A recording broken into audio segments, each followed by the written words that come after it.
We are live. Hello, gentlemen. How are we? How you What's going, happening? George? What's up, Leroy? Hello. Hello, chat. Let's have a look who's here. Lots of people, actually. B Rose, Matthew Fowler, Jason Black, George is in the house. Derek Clay, good to see you. Eddie Winkler, the box champion of boxers. He's got a real fine box. He's got a hot box. Snuggy Jr., Mo Biggs, Oz Great Sage. He's been lighting me up in chat somewhat a lot recently. Thanks, Oz. Who else we got? Crazy Mad. Hello. I don't know if I've seen you before. I probably have and forgotten you, so welcome. Manifesto. Skip Edwards. Awesome. Tell the people what you did for the show today, how you planned it out. What are we going to talk about? I cut my hair, and that was it. It's not straight. Just to keep it, consistently not straight is what we've gone for. I Borrow Ideas has no idea today. He's right on the button. The stream is my punishment. Yes. Lewis is here. What's up, Lewis? Luis. Praetor 7. Hello. Wow. What a show do we have planned for you today? It is full of topics and exciting discussion points. All planned out to the nth degree. Chat, what do you have for us? No, Shane's stream, Leroy, the other night was apparently a cracker. Want to tell us a little bit about that? Did you not watch it? No, I was busy. You had Ultra Star closing out, and you also had Ultimate. Yeah, so I was going to start out as I knew all along Shane was going to close out Patrick. But then Shane's like, "Hey, do you and Mark want to come over here?" And I was like, "Oh, yeah, let me ask Mark." So we ended up going there. Ethan joined, John joined, Irene joined.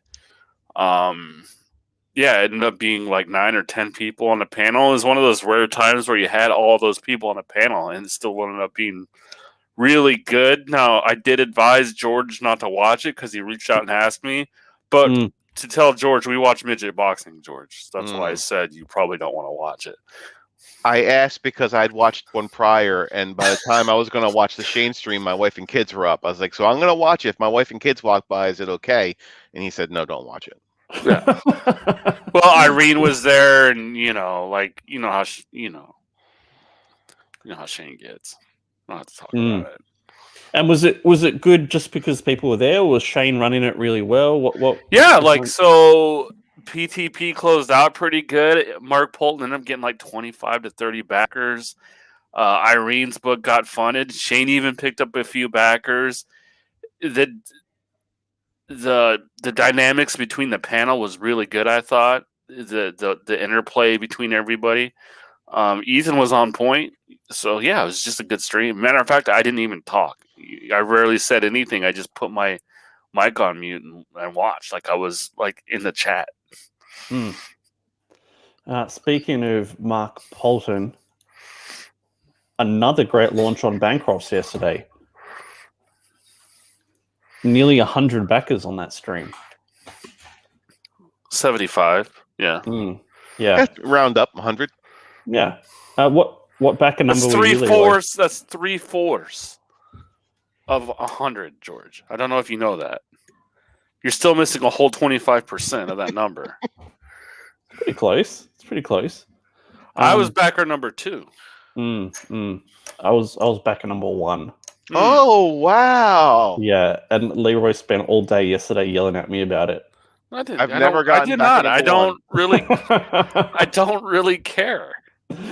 No, I'm just busting his balls. He didn't yell at me too much. If it was like Rick Saylor or something, I would care. But if it's you, then I just don't care. I'm sorry. I've gotten 2 and I've gotten 3, but I've never gotten 1. Beanpad, new person, good to see you again. Cool mohawk, yes. It's my signature haircut. It's called the Rob Hawk because Mo doesn't like it being associated with his name. We also have Project Thunder launching really soon. In July, yeah. July. We haven't seen much art. There is a trailer for it, but you don't see much art on it. Are you on this one too? No, Mm. I would be though. Working with John's great. There's a few big launches coming up. This will be coming up. But Johnny Phantasm 1993 is going to be coming up. What else we got, Leroy? Coming up, some big campaigns coming up soon. What constitute as coming up soon? Next couple of months. So that's like June and July. Yeah, Downcast 3. Yeah. I don't know if we have a lot in the next few months, really. I think Kelsey might launch. That'd be interesting because he's never had his very own crowdfund before. So I'm not sure, but if he does, that might be a cool thing to see happen. Yeah, we heard him talk about it a little bit. Just he wouldn't give many details. He said it's a salute to bad girls. Bad girls. Like Witchblade and what stuff like that. Yeah, Witchblade is a terrible character, Rob. I don't even know why you're happy. Because she's hot. It's a cool character design. You can't look at it and go, that doesn't look cool. I can't believe Rob's like, this figment of this dude's imagination is so hot. George, do you think you got to admit Witchblade's a cool character design? Design. No. Oh gosh. Oh. There's a reason she's a D-list character, Rob. Just well, I'm glad you like it. I don't have a problem with it. I'm just saying, clearly a lot of other people do because Kelsey's making a book in a salute to it. He also said he's never read it, but it's in that vein. So yeah. Well, that could be pretty interesting. Like, Kelsey's one of those dudes, George, that I would buy an art book, crowdfunded art book from. Oh yeah. Your idea, the art book by that's not my idea. That was the chat's idea. The chat's idea about a Kenneth art book was interesting. I know Crackhead said he would do one for Jason Bascom. So, what about it probably couldn't work. What about a CG art book? Like a big coffee table type book with like Roquefort, EVS, Davis, and others. That's the problem, though, is all those guys you named could get away with just making their own. They don't need to have... I know. Yeah. But God, that would be awesome, wouldn't it? That'd be so sick. First of all, I don't think EVS has the time to do one, right? And I don't think Shane does. But I think Kenneth could probably get one in, and I think Kelsey could probably get one in. But I would be game. I would buy both of those books. Mm. And with Kelsey, like, we hate talking about numbers and stuff because it gets boring. But you think he could do pretty well, like very well. Mm-hmm. Wouldn't you think? I do. I mean, I need to know more about the book, but it's hard. I wouldn't even guess without seeing something from the book. Like I've learned in the last few years, it really doesn't matter what the book. It's not just a name. I think there might be one person on the Comicsgate that can roll out of bed and have a huge campaign, even regardless of what the book looks like. Other than that, it does matter. But with Ethan, right, staying focused on Cyberfrog, which is what you mentioned, couldn't he just put like his best artworks from Cyberfrog into an art book? Or do you want new original content for it? You could do a reprinting of old work. Yeah, you could just do that. I reckon it'd be sick. Yeah, George and I back that. It's called Warts and All. It'll be coming out soon. Yeah. You backed it too, right, Rob? Oh, sorry. I hope Ethan's not watching. Wow, that was a big bus you just threw me under, George. Oh, look who's in the chat. It's Ethan Van Skyver. But Kelsey's really good on stream too. Mm-hmm. So I mean, when he does stream, can he get into campaign mode? Does he need to? I don't know. Can he promote? That's the thing. Well, so we've learned, even that's not so important sometimes if the book looks good enough. Mm. So when you say art book, do you just mean like an oversized, like 11 by 17 hardcover? Yeah. Like that's tough because I know you don't want to hear this, but the shipping. Mm. Yeah, they could just make it available to Americans. That would be good, George. Oh yeah, actually, I would be okay with that. Yes. Yeah. I mean, Rob's clearly not going to back anyway. I mean, what's the difference? Doesn't matter. Eric says, "I'll sell you my executive box for a slightly marked up price." Yes. I think Eric's the one that said previously that he bought 5. I could be wrong. Wow. Really? Mm-hmm. Yeah. Looking forward to Perfect 10 number 2. Yes, me too. I backed that one. And Starblades is on the way. Should be arriving here shortly. So that's let's talk about that. George, did you know Rob was very excited? Hmm? He's like, I got a package from Andrea. What could it be? Yeah. What could it be? He thought it was going to be something special just for him. It's freaking Starblades. Yeah, because I'm like, why am I getting a like a notification from Andrea about she sent me something? I haven't bought anything from Ethan. And then Bancroft got one too, and then he worked it out. It was Starblades. Oh. So I mean, I guess to everyone's shock, Bancroft is the smarter one out of the two of us. No! Eric McIntyre says I bought 5 honeycomb boxes. Wow, dude, I bought one. That was pretty cool. I'm happy with that. Are you going to break it up and sell individually? Or you're going to keep the whole thing? I'm going to keep the whole thing. No, of course I am.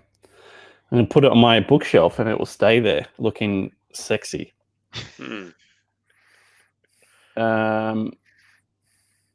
What happened to Kelsey's pitch about the child luchador who finds a magic jalapeno pepper? I don't know. I've never heard that before. Maybe I have. I don't remember. Some kind of lore, maybe. Can I tell you someone who's really impressed me? And Shane Davis. I got to say, like he came in, right, and you know he is who he was. He was a big name, but he's worked so hard growing his channel and just constantly just promoting and streaming and having fun. Like, you know, I guess there's a certain, like, people put people at certain tiers or whatever it is, but he's worked and he's built himself up amazingly. What do you think, Leroy? Yeah, look, I think everybody should look at. There's a couple ways you can go, but I think there's 2 clear paths. If you're trying to be a creator, you're trying to actually do it in Comicsgate. Like, you either look at the way Mike when it goes about things, or you look at the way Shane goes about things. Those are my 2 examples of how you succeed and thrive. Now, people can say, you know, well, Shane Davis had it made because he was on Superman at DC. When Shane joined Comicsgate, he had 100 plus subs on his channel. It was very small. He built that channel. He built it so well that he ended up having to launch Starblades on his own, or Starlight Cats on his own channel, and still had like a $20,000 launch on his own channel with just fans on the panel for the most part, and him and Yanzi. So yeah, I really admire Shane. I really admire how he's gone about things, but I could say that about Bancroft. Now, they kind of go about it 2 different ways, though. But what they do have in common is constant dedication to their YouTube channel. And I remember when he first started, like, he was getting not hardly any views, but really low views, and now it's like hundreds of active people during streams. I think it's super impressive, and it sets a really good example. Manifesto says he hasn't noticed any cam glitches. Looks great. What was the fix? It was the browser. It was so frustrating. I was using not Google Chrome. I was using a different browser. One using StreamYard, and that was the reason for it, which is just stupid. But Downcast 3 is launching soon. Clint is a great guy. I really like Clint. He's kind of like the person I would like to be, like a nice, friendly person, but I'm stuck with this personality that I have now. It's not going to change.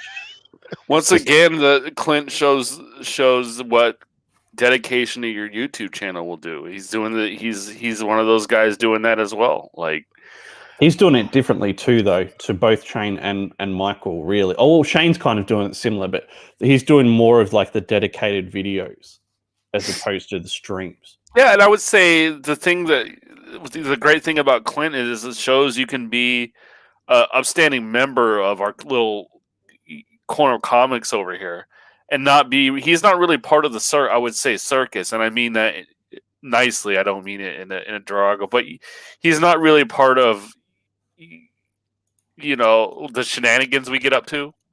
He steers clear of the drama and the rest of it. He does his own thing, yet he's still very well regarded around here. So, and there's an exciting variant cover for Downcast 3 that we're excited about. By the way, Rob. Are we? Mm-hmm. Well, we being Rob and I mean Leroy and I. Pardon me. Eric Weathers is doing a variant for Downcast 3. The cool thing about Downcast 3 and Viking Wolf both is both of those books are done. As soon as the campaign's done, they're both going off to print. Oh, I didn't know that. Those books are done. Yep. Yeah, I mean, I said this yesterday in someone's chat, but I think that's the model we should all work towards, me included. And I know not everyone can do it, and that's fine. But man, it's just so much easier if everything's done. Then you can just promote and work on get the book out. You don't have to chase people around and get fixes, get all this stuff done. It's just so much less stressful. What do you guys think? Is that what you better for us? Is that what you want? Absolutely, yeah. And Leroy, that's what you want as well? I mean, in a perfect world, but I can't see Ethan being able to draw a whole entire issue and then launching a book, or an artist, they're probably not going to be able to do that, where it's easier for #just a writer to be able to do that. Oh, I'm just poking Rob. He knows I'm not serious. Fowler asks a question: is launching Downcast 3 before Fatal fulfills cool? Antonio got reamed for doing that with Brand too. Yeah, well, there's a difference, right? I mean, Clint's already fulfilled Downcast 2 and 1, and he's been very transparent and upfront with with what's going on with Fatal. I think the best example would be if he'd be launching Fatal 2 before Fatal 1 was.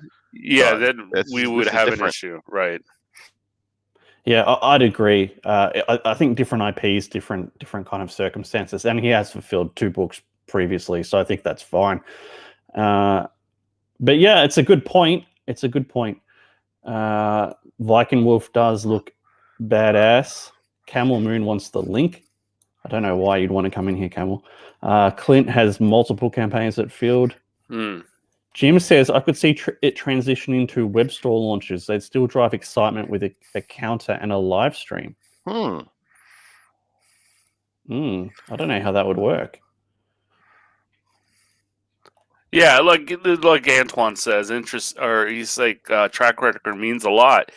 This is the thing: is not everybody's treated on a case. You guys are all running your own businesses here. Like Rob is different than Mike, is different from Clint, is different from all these guys. I look at it individually. What one for me that I could understand a new person coming in that lumps all you guys together and says, because they don't understand. But now you've been here. You guys are all individual cases, and like I give you, Rob, a lot more slack than I'd give somebody else because you're proven. Yeah. Eddie says, "Hey, by the 4th, this coming Friday, Sovereign Wolf will be done with fulfillment, and then all backers will have, at the very least, their tracking numbers. Thank you all for your support." That's exciting. Yeah, again, Eddie has done it sensationally.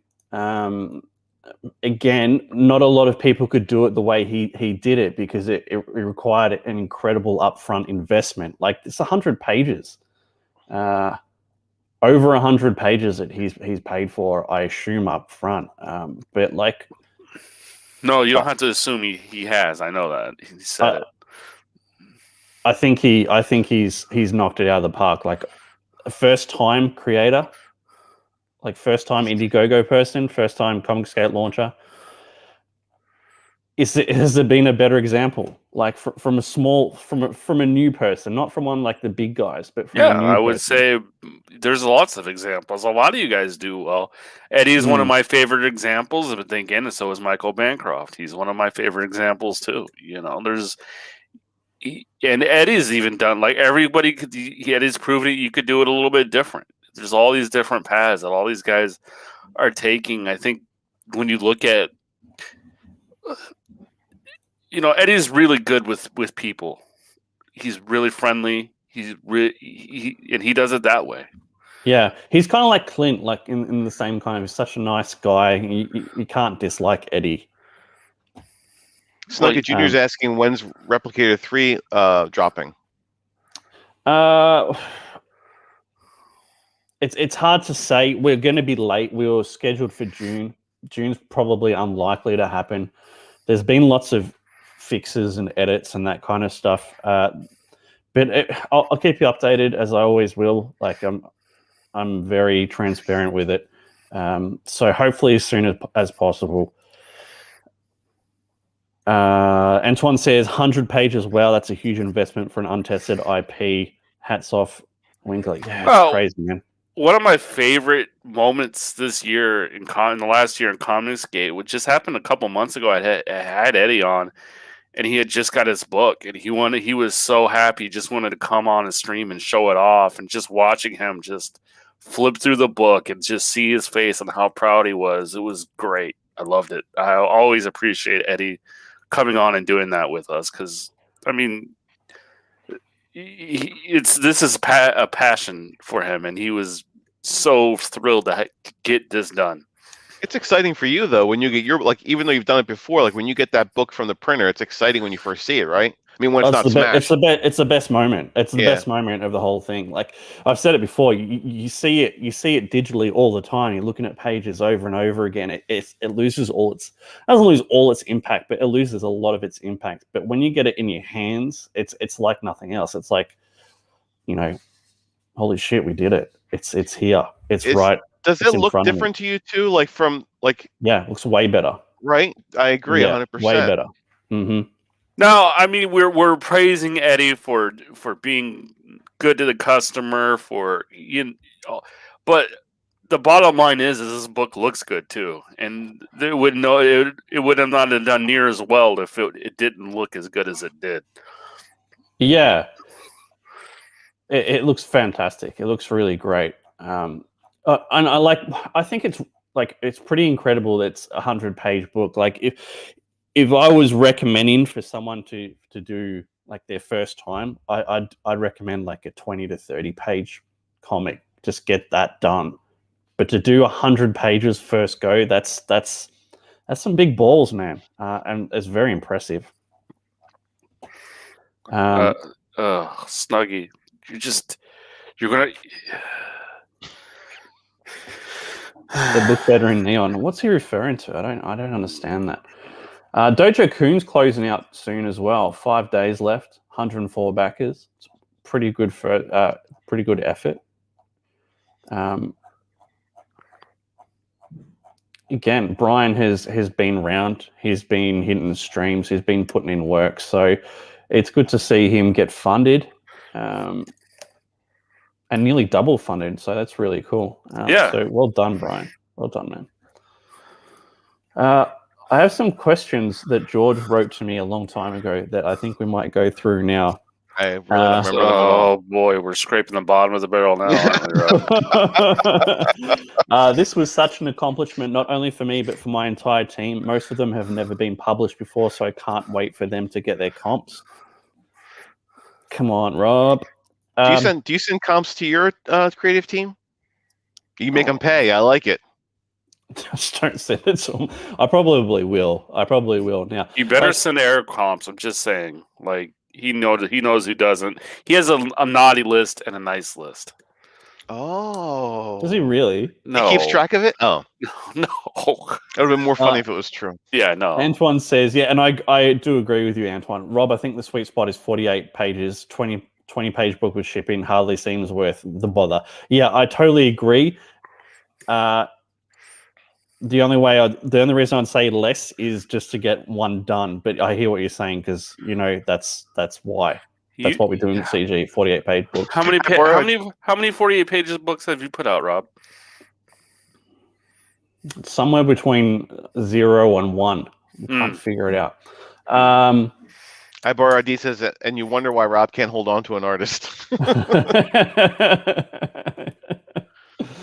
Yeah. But you are, right? For Replicator 4, William is going to stick on for the next main book. Now, you have 2 other artists. You have Jamie and you have Shelby, right? For 2 other side stories, but the main story is still going to be William?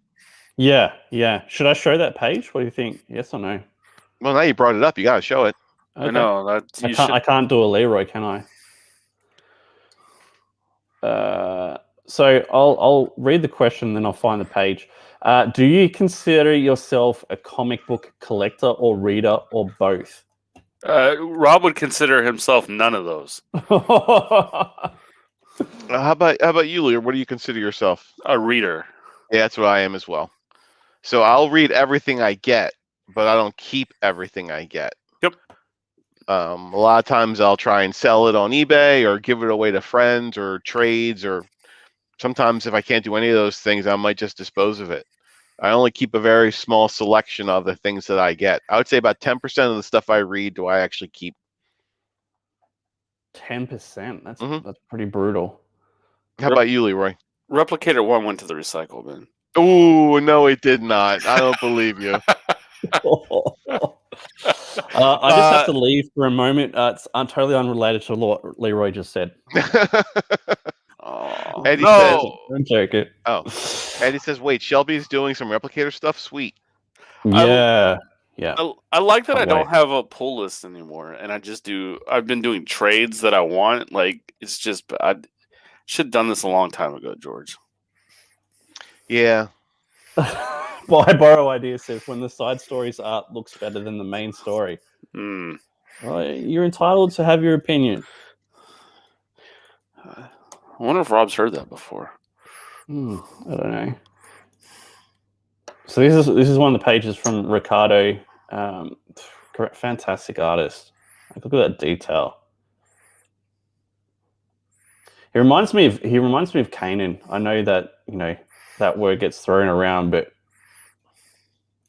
you know how times you guys say, "Would you mind a book in black and white?" This book would look fine in black and white. Like that looks. I mean, I know I want it to be colored, but that looks like it could be black and white, like and finished right now. Monster. Fucking oi! Look at that dude. Oi! I've never heard you say "oi" ever, except like when you're imitating Leroy imitating you.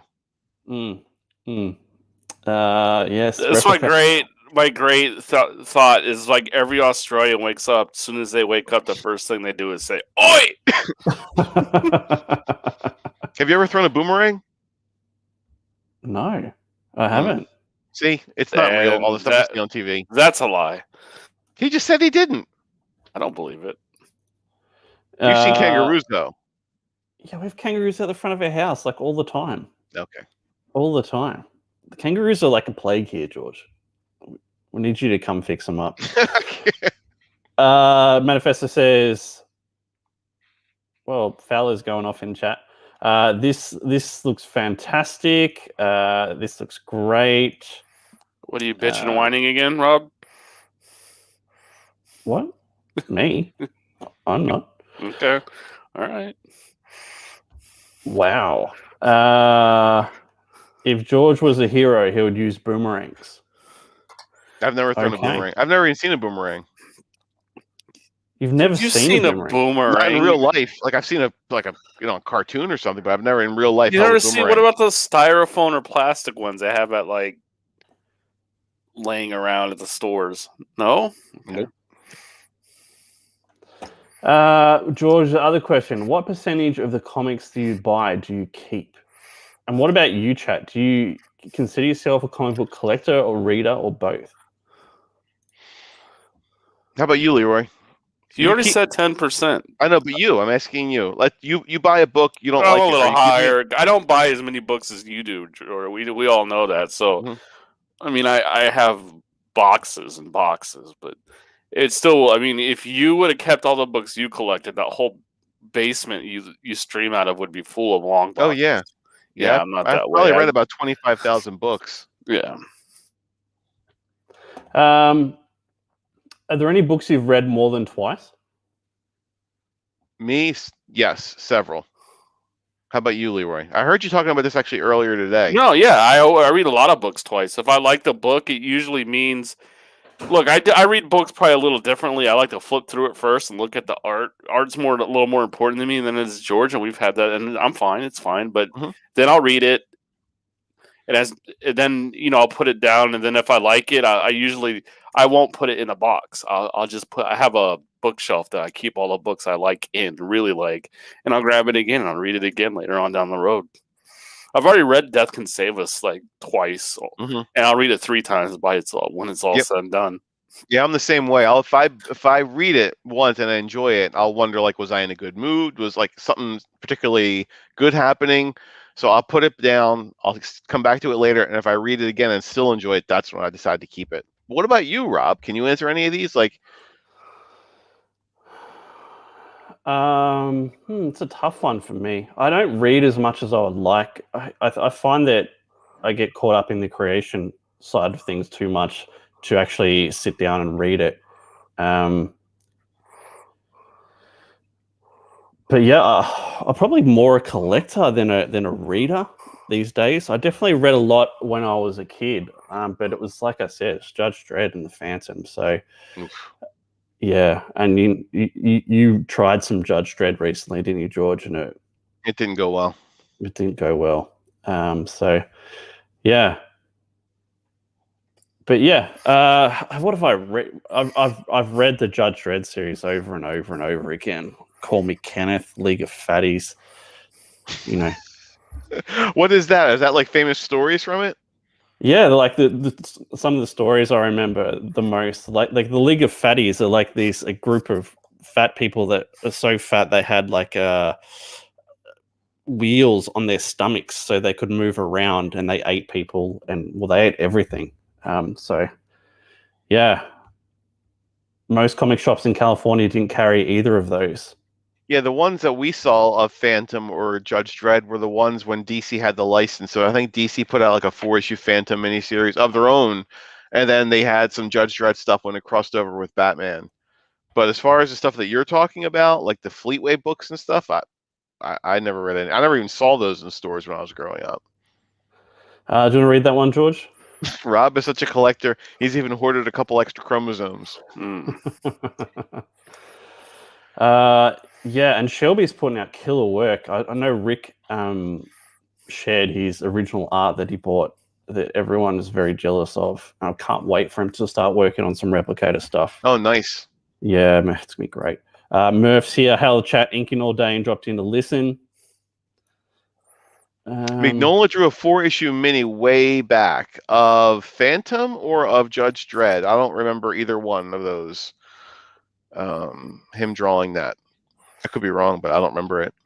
I remember Bisley doing Judge Dredd. Don't say that word. Oh, look, Phil's here.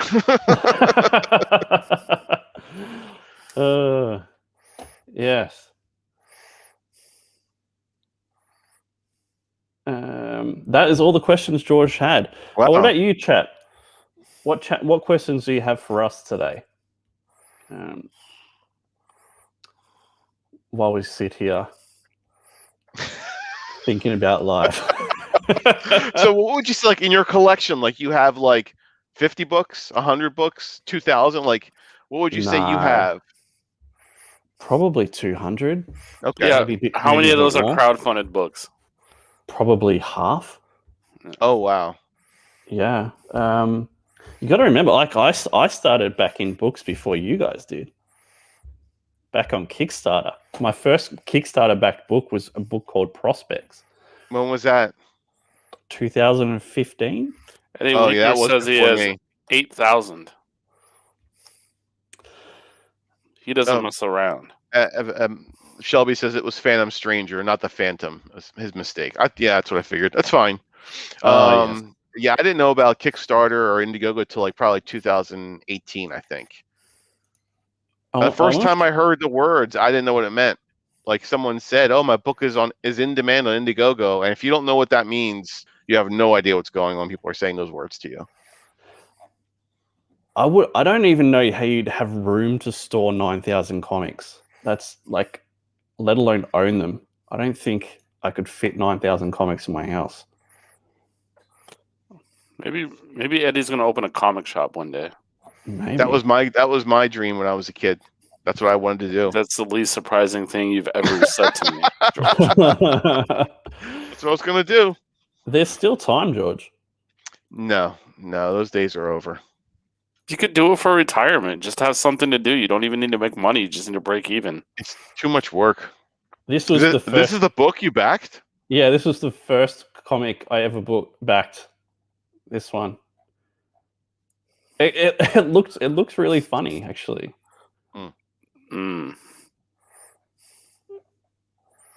That's hilarious that you will bitch to no end about bad art, and then you back this book, and you're still proud of it. It's Was it funny? Style. I don't think I read it, actually. I told you he doesn't read comics. Nobody wants to listen to me. Is it supposed to be the Teen Titans or something? Looks like Cyborg. No, there's like robots and zombies fighting a battle. I thought this was funny. They're like stomping the dude over and over. Not surprised, just disappointed. Put Robin time out. Oh, Antoine says, this is interesting. I love supporting creators, but the vast majority of books I back are very hard to read. Yes. Yeah, I would agree. At the beginning, like the books are becoming better and better. Like, I'll say that. I don't think they like your book choice, Rob. No. It's like the first. I'm sorry, guys. This is what we had around, before, all you guys got brought on with Blood Honey and had the chance to see beautiful art. This is what we had. This is what we had. Manifesto wants to know, what is the inspiration for Replicator? Oh, he says, was this inspiration? Oh, but what was the inspiration for Replicator? Prospects. Spite, anger, disappointment, frustration, all those kind of things. Crappy. With what? Everything, like movies, cartoons, limited amount of comics I read at that time. At least you're honest now. Yeah, it's just like I've talked about it before, but the frustration of knowing who the bad guy is straight away, because the storyline's so predictable that the good guy is going to do something stupid to get himself in trouble because he could just kill everyone or beat them so easily. All this stupid stuff that they always do, it just shits me to tears that I have to do my own thing. I think Antoine, he said he's joking, but he says the first project I backed was Rob Liefeld project, Still Waiting. Oh. But I would tell him, like, just back Shelby Robertson. You don't need to go to Rob Liefeld. Just go directly to the man himself, Shelby Robertson.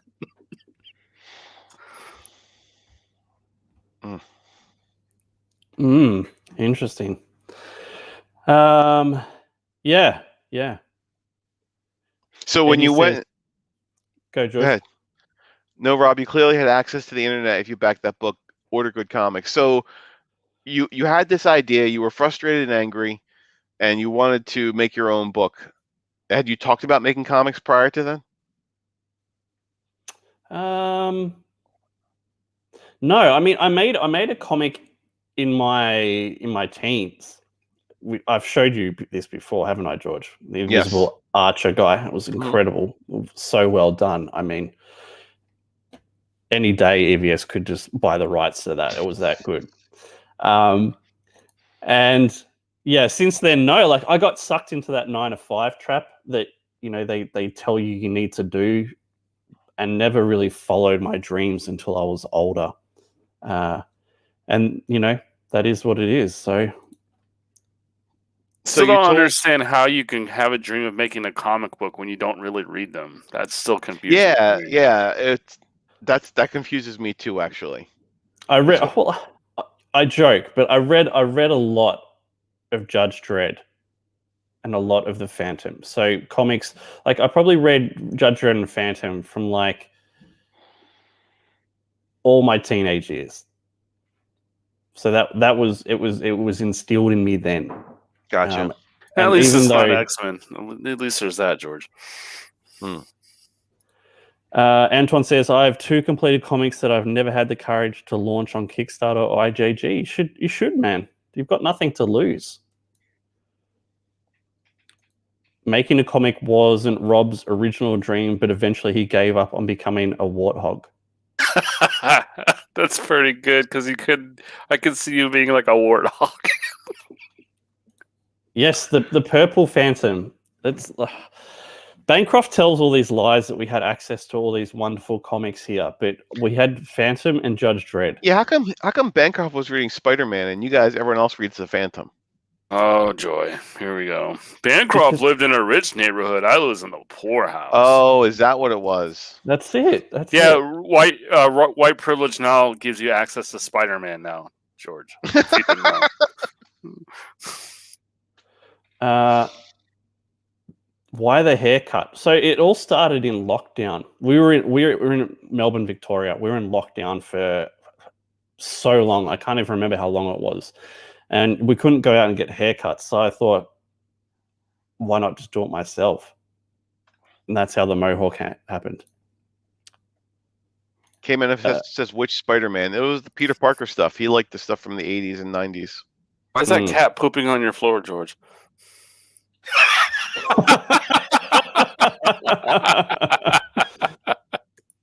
There he is. He wasn't really. So is that your pooping, basement, George? Yeah. I'm so jealous. We don't really have basements here. Or attics.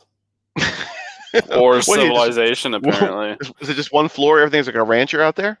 Yeah, everything's like one floor. Sometimes you'll have 2-story places, but there's no basements and there's no attics as well. Or Spider-Man. Or Spider-Man or X-Men or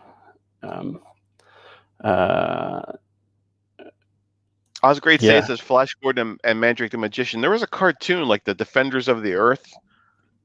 I think it had those characters all in it. It was the Phantom, the Flash Gordon, and Mandrake the Magician all in it, if I remember correctly. Or comics, Eddie Winkler says. George's basement looks like an IKEA showroom. Oh, thank you, Shelby. George takes that as a compliment. Hey, wait, it wasn't? I'm sure it was. Oh. That basement looks better than most living rooms. It does. It does. What about some color on the wall, George? Like a feature wall behind you. A feature wall. That's all original art. He has original art all over his house, even in the kitchen. Mm-hmm. Do you? In the kitchen? Mm-hmm. What about like all the cooking fumes and stuff? No, there's no cooking fumes. We don't cook with fumes. His kitchen is just for appearances. They don't really use it. Very good. George's first man cave was an actual cave.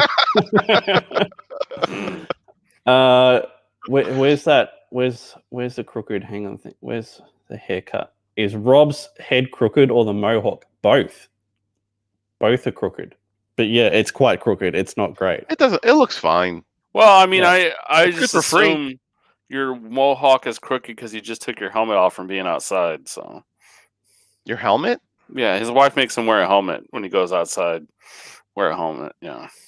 How did I get noticed in with comics in CG? His my winning superior personality? Yeah, his superior wit and intellect, I would say. That's how you got noticed. I hired Aaron. Aaron was a really good artist, and I think that helped. And then I was just around everywhere. Leroy, you'd probably know better than I how I got noticed. I don't know, persistence, man. It's pretty. I mean, I know we kid about everything, but you're pretty persistent, and that means a lot, you know. So you don't give up, you know, kind of thing. Yeah. Maximum. Yeah. There you go. In CG. Yeah, I think it's just like we always say, just go to the chats, hang out with people, talk to people, get on streams, but hang out with the chats. I think is probably more important, almost as important. I think that's the way. How many times have we told you your jokes aren't funny, yet you keep putting them in the chat over and over? That's your persistence. In this case, with the comics, it paid off. Which jokes aren't funny? Any jokes that Rob says generally aren't funny. Make me want to tell a joke now, but I won't. I won't to save you. Do it. You have I borrow ideas and Mo Biggs in the chat. I'm sure it will go over well. Oh yeah, no, I'm not going to do it. I can't handle George being disappointed with me again. Oh, it's not because of your knowledge of comics, that's for sure. Don't you only have 3 flavors of Doritos? What's Doritos? What? You're kidding, right? Okay, you're kidding. I can see your face. Dude, he is so foolish. His wife knows all these weird American things my wife makes. She knows exactly how to make them, always. She's always in the background. He's like, I've never had this. And she's like, oi! And then she says how to make it. Yeah, what was it? Chicken fried steak? I've never heard of that craziness. And his wife knew all about it. Yeah. Yeah. So here's the thought. Can a personality become bigger than their book? Also, is that necessarily a bad thing? I hear some people creators that want to sell their book and they say, well, I just want my book to sell on its own. I've heard that.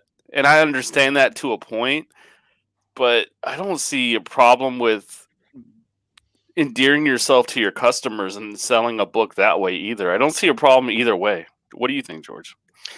I'm wondering, Rob, if someone buys your book with no intention whatsoever of reading it, do you care?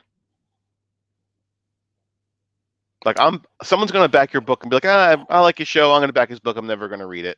Like, are you writing because you have a story to tell, or are you writing because you just want to make some sales? No. Definitely because I've got a story to tell. I mean, if otherwise you do something else. Like, there's a lot of work involved, like lots of promotion, lots of time, lots of stress. If they're buying it just to buy it, just to support me, fantastic. But I would like them to read it. Yeah. Like, so in that vein, Leroy, I think, if the personality is bigger than the book itself, are they going to be reading the book? I think you're going to suffer from not getting the feedback. I think Rob likes hearing, good or bad. He has said to us many times, like, I need you guys to tell me. If you see something you don't like, I won't like it when you first tell me, but I need you to tell me anyway. You've said that to us before, Rob. I think he wants to know. I think if you're a creator and you're creating a book, I think you want people to read it. That's my guess. I'm not a creator. I don't know. Look, But we've had it successful in both ways. In Comics Game, I'll take 2 big examples just because they're easy. You have a big personality in EVS. He does well. Now, he is an excellent talent as well, but he's a big personality. Then you have somebody like Rocafort who's really low key. He's succeeding. So, I mean, you don't have to be a big person. Eddie Winkler is another person who's just now starting to come on streams. Yeah, his first campaign went for 25. So yeah, like you can do it both ways. I don't see why not. We have examples of both. Anton says, good point, George. For my part, I'm way more interested in telling stories than making money selling comics. Yeah, same here. I mean, like you do something easier. If you just wanted to make money, you do something easier. Like you could just do YouTube. Like if you spent all your time just doing YouTube and you're good at it, you'd make more money than doing comics. I heard one creator say, like, an old saying for comics, like, I want to become a millionaire in comics. What do I do? And the answer is, well, you start with $2 million. That way you can end up making $1 million. And obviously, everyone's going to say, oh, Ethan. But, like, how many creators are putting in so much work, so much time doing all this stuff just to barely get by, just to make that book? I mean, it might come someday, but it's a long way there. Here's what I would say to people out there thinking they can't carry a YouTube stream, because I hear that a lot. And to be fair, that last chat we did when we had you on, Rob, we learned that the biggest part of a campaign is actually the marketing and the promoting, and that we've learned that from all you guys. That's the biggest thing. But there's so many fans out there. Like there are people that will be willing to help you out streaming, and you'll be able to find somebody who can stream well with you, engage with the chat, and you just are there for the art and talk about that kind of stuff.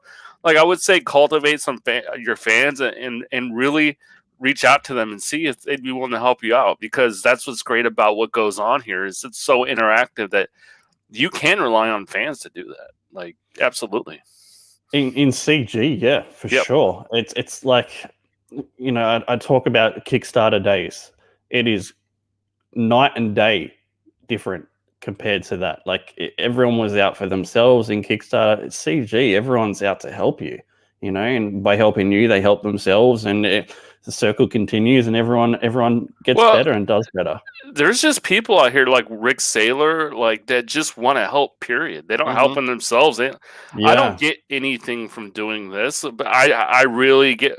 I'm thrilled to help, though. I'm thrilled that you do well, and that makes me like happy that you're doing well, or Shelby's doing well, or whatever. Eddie, like that makes me thrilled. And there's lots of people in the chat that are like that right now. Like there's people in there. So if you're scared, you're not scared. But if you're worried, hey, maybe I won't have the best YouTube personality, I would start getting people in the back room and in StreamYard and talking with them and seeing if you have that connection where you can have a conversation, and just take that live, man. Like I get the worry though. I really do understand. Yeah, it's just one of those things. Like even if you're not very good at it to start with, the more you do it, you just get better at it. But you've just got to do it. You know, and the bar's pretty low, guys. Like, you know, I'm not the best YouTuber. You can easily surpass me. So you just give it a shot. If something was mentioned on the chat yesterday, if you didn't get a chance, check it out on Leroy's channel. But they mentioned a Kickstarter, and you just mentioned it as well, Rob. Would you ever consider launching a campaign on Kickstarter? Not first. But eventually. I've thought about the whole, you know, leaving money on the table thing, but it's always going to be CG first for me. Like there's what you guys have done to help me out, like creators and especially the fans, has been life-changing, right? I went from barely funding books to nearly giving up to being super successful, and that is all because of you guys. And it will always be CG first and Indiegogo first. Mo has a great point. I'm sorry, Rob. If you're not charismatic, at least be self-deprecating. And that you very much are, Rob. I mean, and a lot of you guys in CG. No, he's being serious. That's not a cut. I know. Yeah, I know. And it is to be right. And even people like Shane Davis are very self-deprecating, and that's good. I mean, this is not a Comic-Con where you can be aloof and whatever. That doesn't work well here. So, good point, Mo. But I know there's been people that have been interested in maybe funding your campaign, but don't want to spend the money on shipping and stuff. And you could do like a digital only tier. And I know you said in the past that Kickstarter audiences typically only like digital tiers. You could do something like that. Like say after the book is fulfilled on Indiegogo and everything's been shipped, launch a separate smaller campaign, which, you know, just needs the minimal funding just to get out a digital tier for it. Just an idea. Would love a list of newbies, of people to be wary of, past problematic people in CG, hear of names that people avoid. Yeah, I don't think there's any particular names you have to avoid. Just look, when you have a group of people together, people are going to make friends and people aren't going to be friends. It's just personalities. Just because I'm not friendly with somebody doesn't mean somebody else can't be friends with them. It doesn't. I just wouldn't do that. Oh, look at what Professor Murph says. You have to launch with Kickstarter first. They don't accept projects that have already been produced or are in production. I heard it from them directly. Yeah, I've heard that too, and that's why these creators, they say they have to have a new cover for a Kickstarter book. If they put it on Kickstarter, they do a different cover. That's the way around it. That's crazy. Shelby's cutting down from 30 to 40 conventions a year down to 3. That sounds like a really good idea, man. I like Shelby's been starting to stream on his own. You should channel try lately. one, Rob. One con. Yeah. One con. You do it Melbourne and when meet up with the Bancroft. The Bancroft. Rick says, everyone busts Rob's balls, but he's a stand-up dude that fixed my problem the next day. My poster came destroyed and he sent one out, new one immediately. Yeah, again, like, you know, everyone is important to me. Like, I want to make sure everyone gets what they paid for. So if something's not right, I'll resend it. That's just how it is. And Rick he's a great supporter of me and everyone in Comicsgate. Shelby says, you should follow Rob's list of running a successful campaign. Yeah, it's a good place to start. It's not the be-all and end-all, but it's a good place to, at least get an idea of what to do. Snuggy threw me for a second there. Refunded Replicator to back 94. That's fair enough, Snuggy. It is a beautiful looking book. I'm super excited to have Shelby work on some Replicator stuff for me as well. But yeah, check out 94. It's incredible. One thing I am noticing on Kickstarter is the scam copycat comic campaigns of stuff on Indiegogo. Don't even start me on Kickstarter. They preach all these high morals, but they have creators on there that scam backers and they don't care. Like, people send in complaints to Kickstarter. They're aware of it. They just don't give a shit. They just let it keep on going. So don't even start me on Kickstarter. Okay, sorry. But check out 94. I think we might wrap it up there.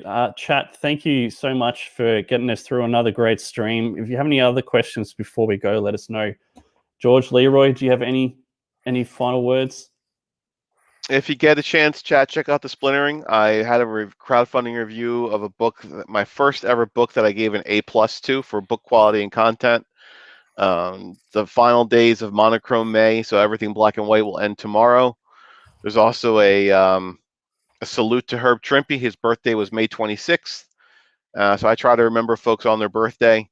And I put out 10 covers of his that I really appreciated. So when you get a chance, just give it a look. There it is. There's his covers right there, right in the middle of that section. Herb Trimpe, remembering Herb Trimpe on his birthday, May 26th. Yep. You probably recognize a couple of these, Rob. You ever seen that one? No. No? G.I. Joe #1? No. Shogun Warriors #1? No, never seen it? No. Okay, how about this one right here? Have you no, the one below it. Yep. Okay. Whew. Okay, but yeah, this is just some of my favorites. Very long career he had at Marvel. Like I said, it's not in any sort of order. I just kind of picked some out that I really appreciated from the good old days.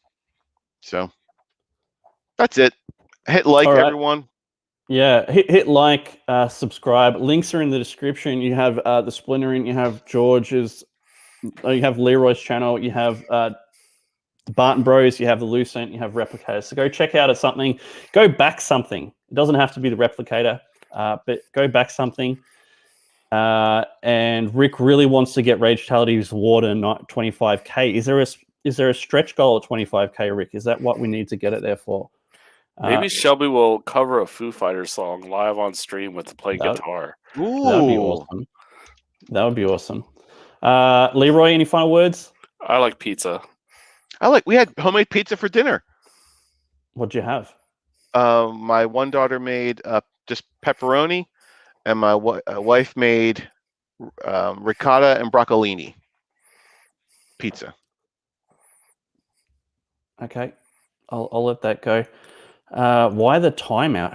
Have you been timed out again, Eddie? Let me know, please, because I don't know what's going on with timeouts at the moment. All right, chat, we're going to wrap it up there. Thank you, and we'll see you next time.